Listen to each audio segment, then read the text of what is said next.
We're not changing our model. Oil might run out. We can still extract oil from the tar sands of Canada. The biggest trucks in the world move thousands of tons of sand. The process of heating and separating bitumen from the sand requires millions of cubic meters of water. Colossal amounts of energy are needed. The pollution is catastrophic. The most urgent priority, apparently, is to pick every pocket of sunlight.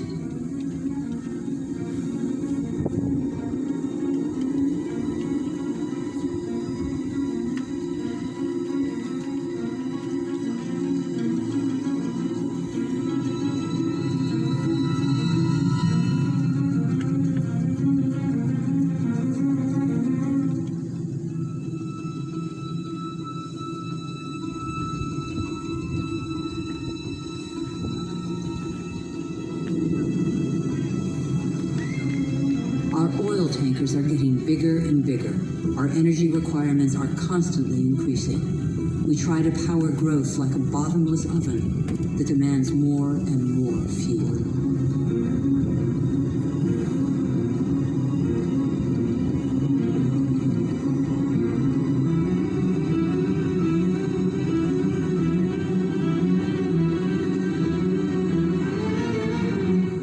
It's all about carbon. In a few decades, the carbon that made our atmosphere a furnace and that nature captured over millions of years, allowing life to develop, will have largely been pumped back out. The atmosphere is heating up. It would have been inconceivable for a boat to be here just a few years ago. Transport, industry, deforestation, agriculture. Our activities release gigantic quantities of carbon dioxide. Without realizing it, molecule by molecule, we have upset the Earth's climatic balance. All eyes are on the poles, where the effects of global warming are most visible. It's happening fast, very fast. The Northwest Passage that connects America, Europe, and Asia via the pole is opening up. The Arctic ice cap is melting. Under the effect of global warming, the ice cap has lost 40% of its thickness in 40 years. Its surface area in the summer shrinks year by year. It could disappear in the summer months by 2030. Some say 2015.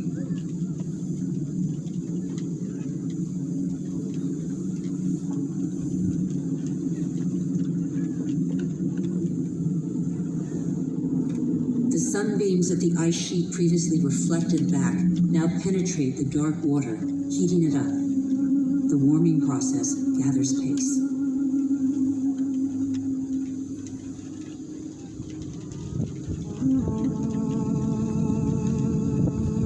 This ice contains the records of our planet. The concentration of carbon dioxide hasn't been so high for several 100,000 years.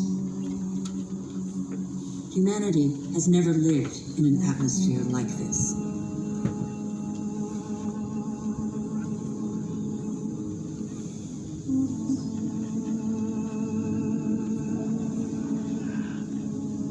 Is excessive exploitation of our resources threatening the lives of every species?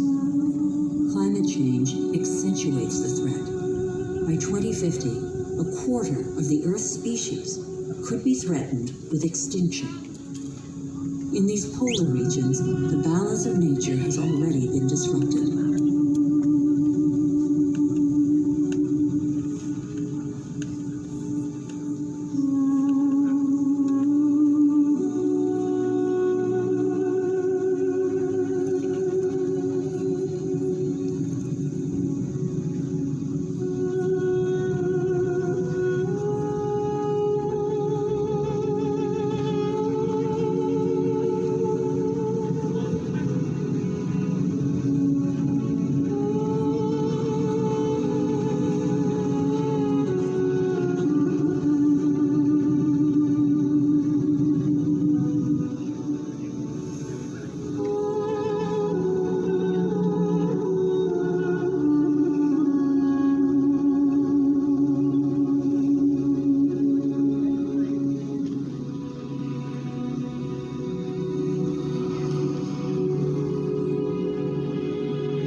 around the North Pole, the ice cap has lost 30% of its surface area in 30 years.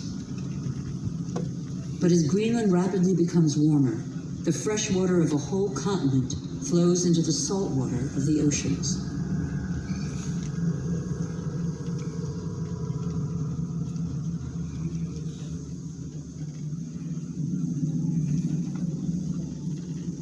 Greenland's ice contains 20% of the fresh water of the whole planet. If it melts, sea levels will rise by nearly 7 meters.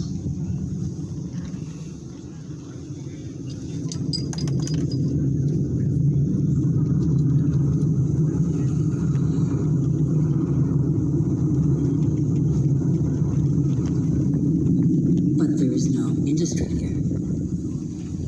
Greenland's ice sheet suffers from greenhouse gases emitted elsewhere on Earth. Our ecosystem doesn't have borders. Wherever we are, our actions have repercussions on the whole Earth. The atmosphere of our planet is an indivisible whole. It is an asset we share. On Greenland's surface, lakes are appearing on the landscape. The ice cap has begun to melt at a speed that even the most pessimistic scientists did not envision 10 years ago.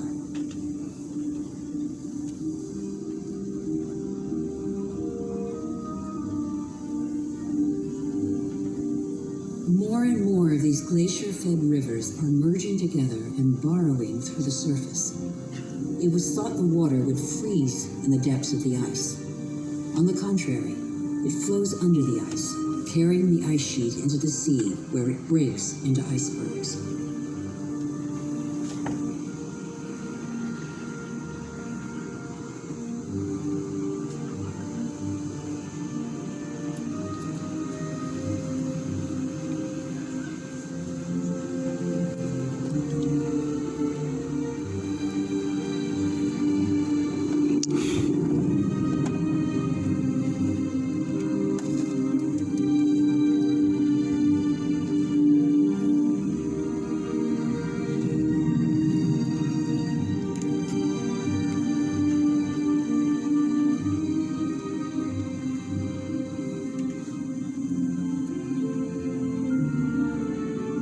As the fresh water of Greenland's ice sheet gradually seeps into the salt water of the oceans, low-lying lands around the globe are threatened.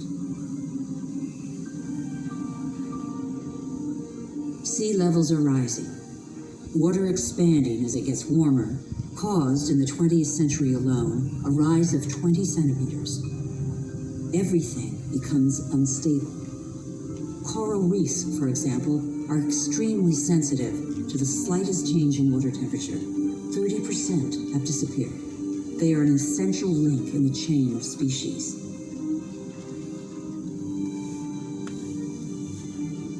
In the atmosphere, the major wind streams are changing direction. Rain cycles are altered. The geography of climates is modified. The inhabitants of low-lying islands here in the Maldives, for example, are on the front line. They are increasingly concerned. Some are already looking for new, more hospitable lands.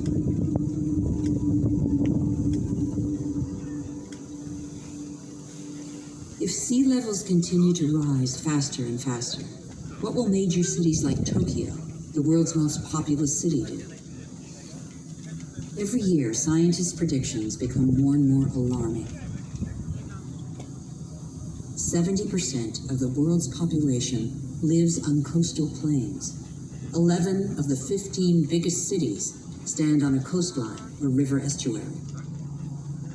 As the seas rise, salt will invade the water table, depriving inhabitants of drinking water. Migratory phenomena are inevitable. The only uncertainty concerns their scale.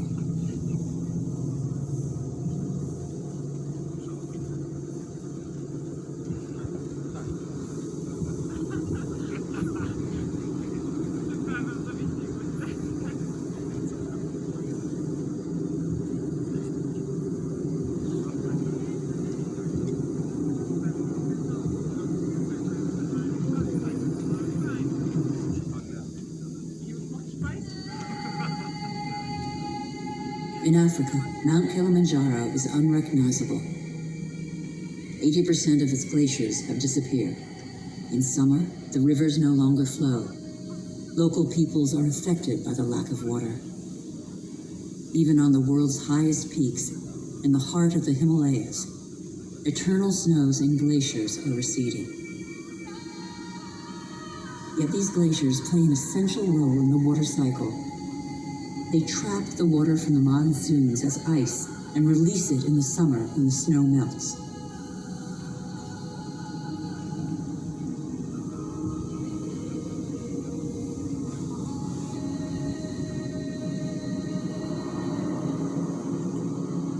The glaciers of the Himalayas are the source of all the great Asian rivers, the Indus, Ganges, Mekong, Yangtze.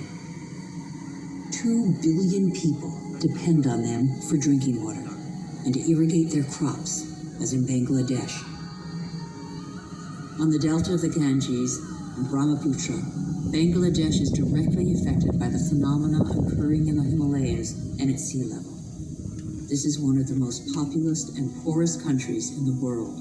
It is already hit by global warming. The combined impact of increasingly dramatic floods and hurricanes could make a third of its landmass disappear. When populations are subjected to these devastating phenomena, they eventually move away.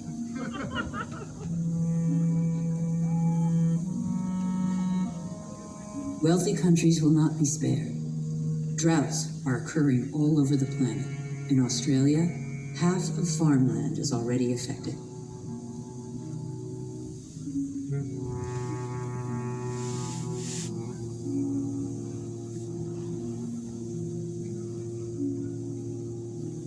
We are in the process of compromising the climactic balance that has allowed us to develop over 12,000 years.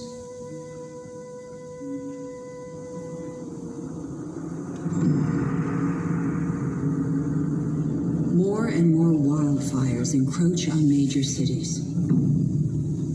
In turn, they exacerbate global warming. As the trees burn, they release carbon dioxide. The system that controls our climate has been severely disrupted. The elements on which it relies have been disrupted.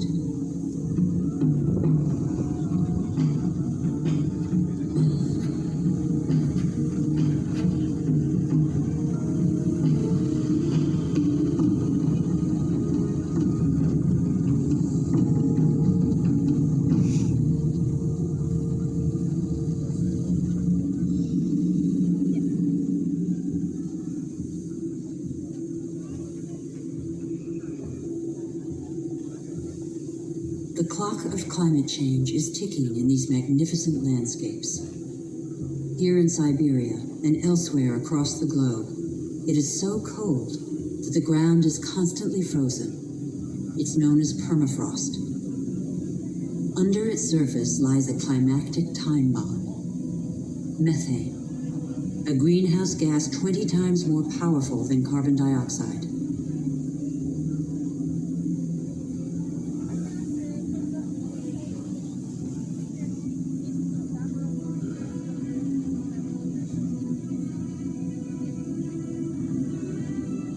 If the permafrost melts, the methane released would cause the greenhouse effect to race out of control with consequences no one can predict.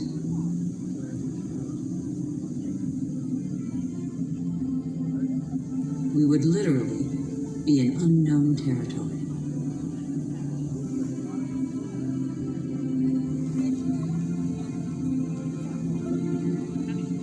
Humanity has no more than 10 years to reverse the trend and avoid crossing into this territory.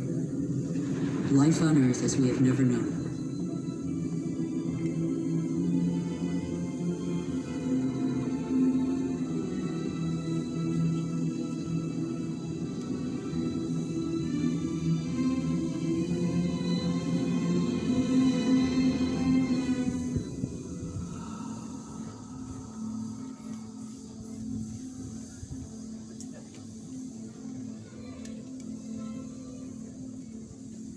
We have created phenomena we cannot control.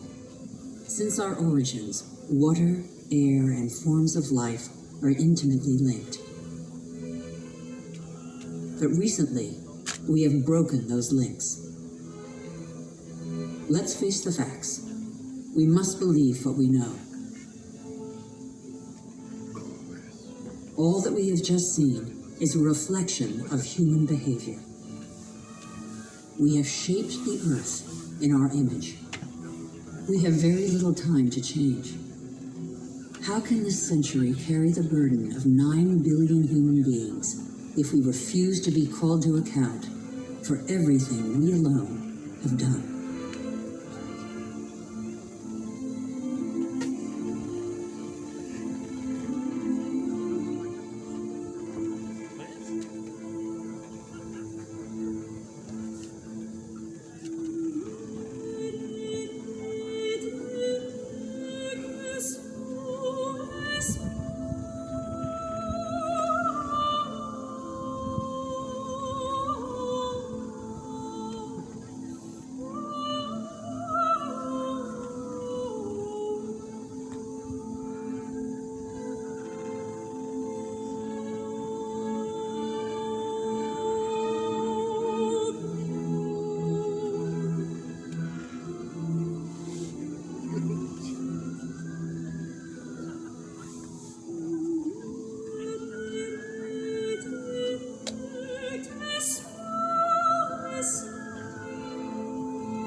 The cost of our actions is high. Others pay the price without having been actively involved. I have seen refugee camps as big as cities, sprawling in the desert.